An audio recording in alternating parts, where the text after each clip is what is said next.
Hey, this is Dave from MetalEpidemic.com. Thank you for checking out our YouTube video.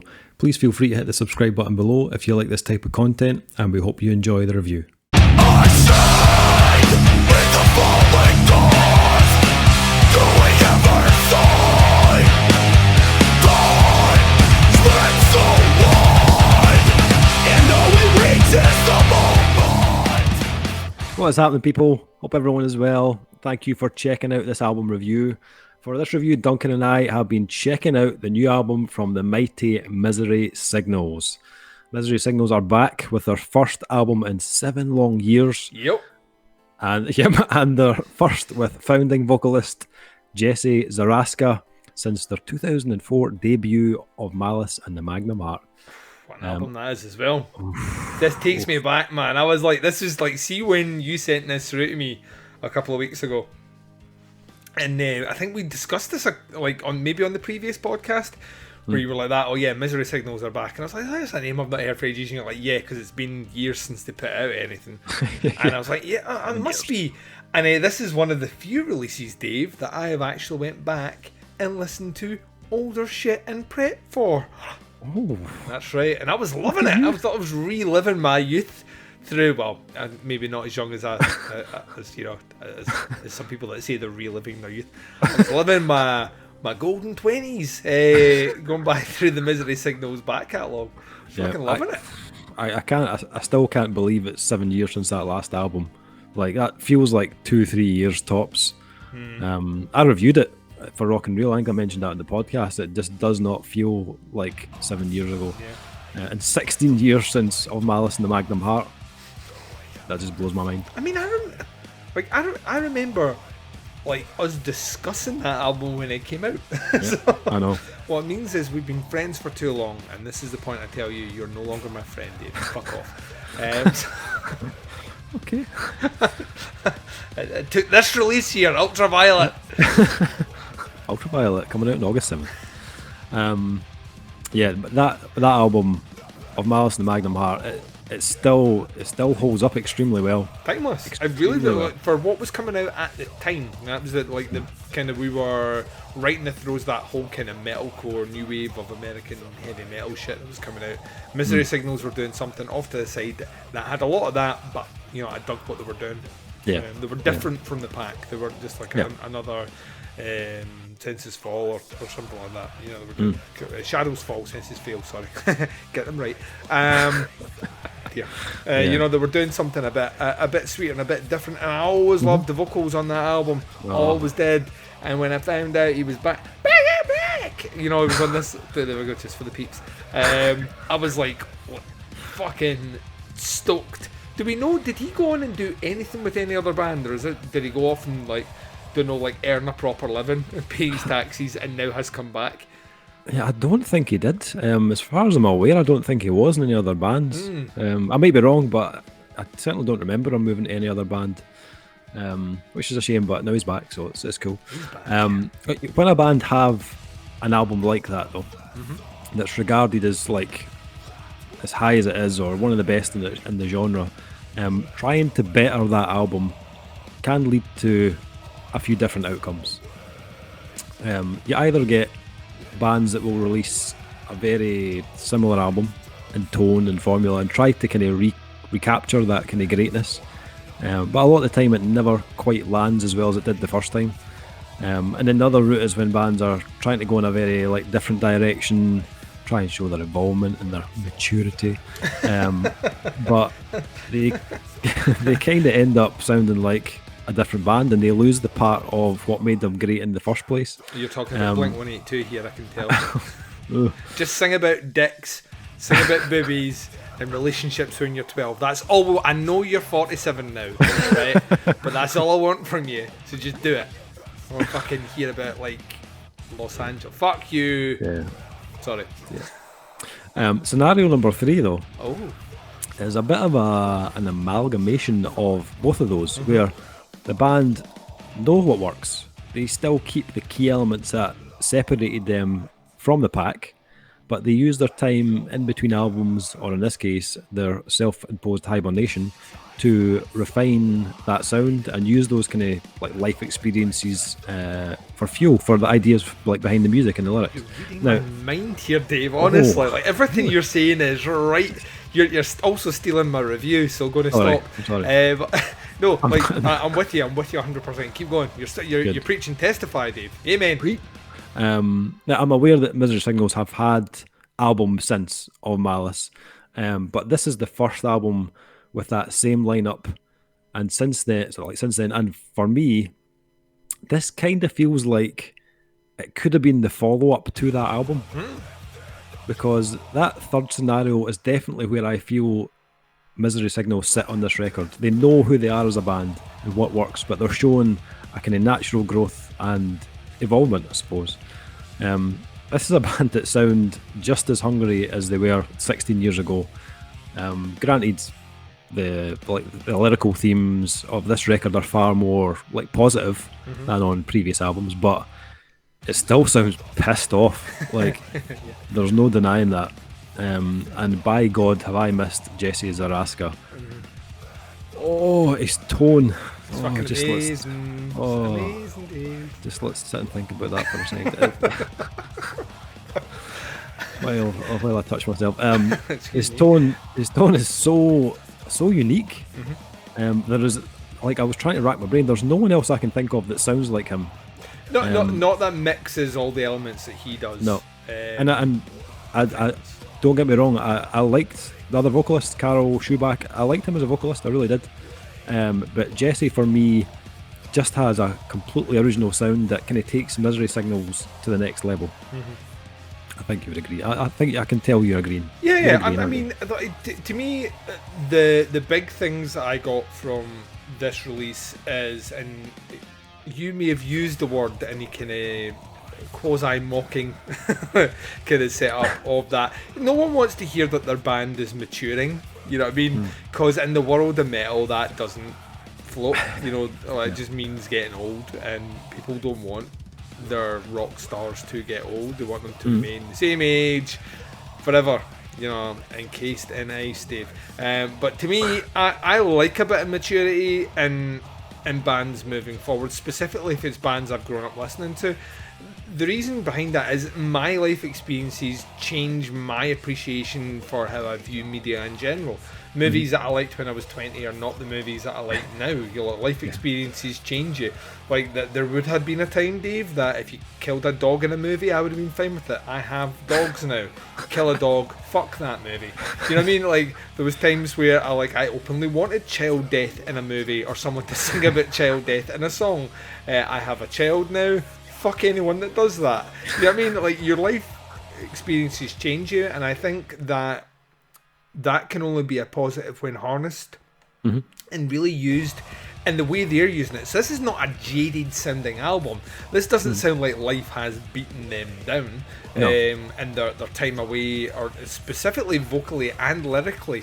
This does have a very uplifting vibe to it, and like right from the off, you are just getting all the good shit. Like, straight away, you're getting a great mix of kind of cleaner sounding guitar work here. Fucking really nasty, heavy shit coming in here. The vocals are going from super aggressive to melodies that soar. And, like, it's accentuated with, like, a great production.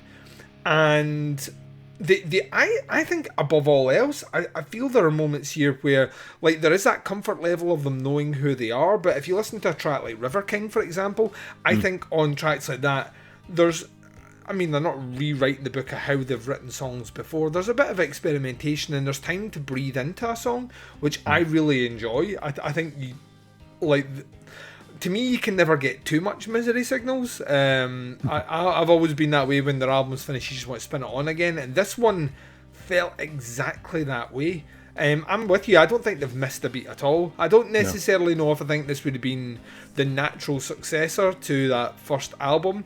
In that I think there is having listened to them all recently now, I think there is a a bit of a jump there. That being said, though, some of the choices they made on albums in between, whilst I still liked the music, I never enjoyed it as much as I did that debut. Like, from start to finish. And this is an album that I can say I enjoy start to finish. This is the first one since that. So if that's the angle you're aiming for, I 100% agree with you. I think I've never been so excited for a band to come back that I didn't know were away. You know what I mean? Like, I didn't know the self-imposed 7-year hiatus. And I just always assumed the singer had went off and done something else musically. So, like, now that he's back, and there's a thing about that as well. This is weird. Like, see when bands... Here's a great example. Killswitch Engage, right? A similar vein, right? Not exactly the same, but similar genre. Kinda. Maybe a bit more on the widdly side with the guitars, but original vocalist, he goes away, different vocalist comes on, band kind of adapts the sound around that, play for a while, he fucks off, original vocalist comes back, sound to me just doesn't sound right. You know what I mean? It doesn't sound as good as it did when he was originally in the band, and it didn't sound as good with the second vocalist in the band, and it sounds kind of alright, but now it's like the band have moved on. And that vocalist has maybe either stayed exactly as he was before and the band doesn't gel with it. And that was my concern when you were like, oh, he's back, first time in like 16 years he's back on the album. I was like, well, you know, the band don't sound, you listen to those albums in between, they don't sound identical to as they did back then. What happens if he does though? You know what I mean? How does that, and it organically works. It does not sound like he's been away. And if anything, it sounds like they've crafted this sound all together in a way which, like there's a track, I think it's is it track 5, Old Ghosts? And like there's a one particular bit in that song where they hit it with a bit of guitar work and the vocals, and the hairs on the back of my neck stood up, and I think this is a fucking great album. Like, really excited.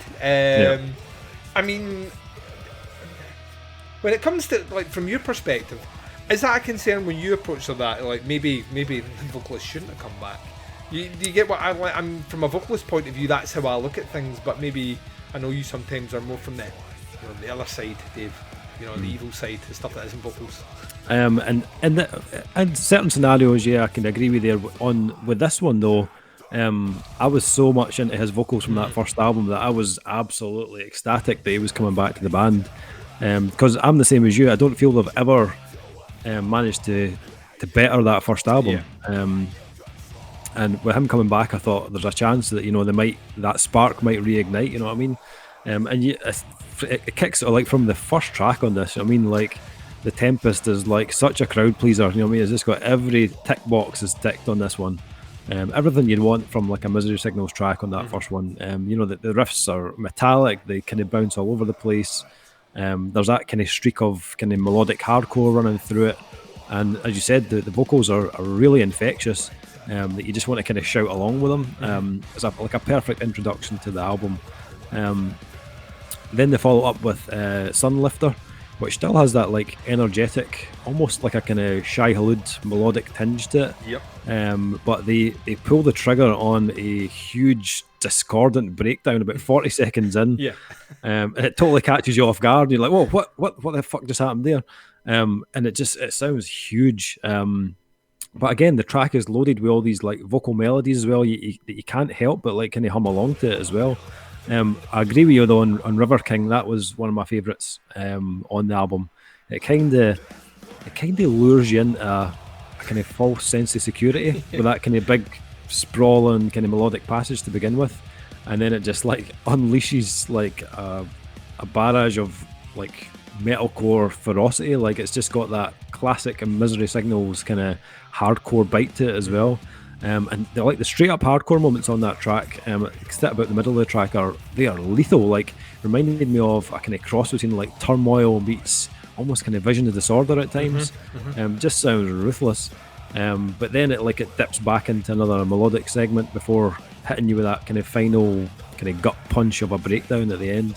And for me, what I enjoyed most about this is that kind of like the kind of ebb and flow, I suppose, of this album. That's what made it kind of so satisfying for me. There's so many like dynamics and kind of varied textures to kind of just immerse yourself in.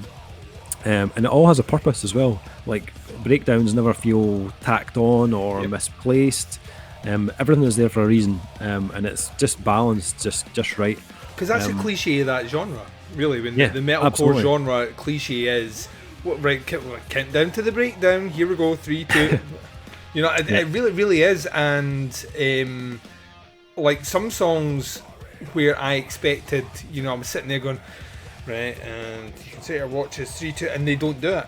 And then there's other songs that it like totally kicks in, and I'm like, yeah, if ever a song needed this bit, this is the exact bit. You've picked it perfect. So, like that to me shows a sense of maturity in songwriting that you don't necessarily. This feels like an album for them, if you know what I mean. And that's a cliched statement. Sorry, I apologise. Talking about cliches, kind of feels like an album from them, but not to the detriment of fans of the band. If you're a fan of Misery Signals, there is that you know this is like Christmas come early.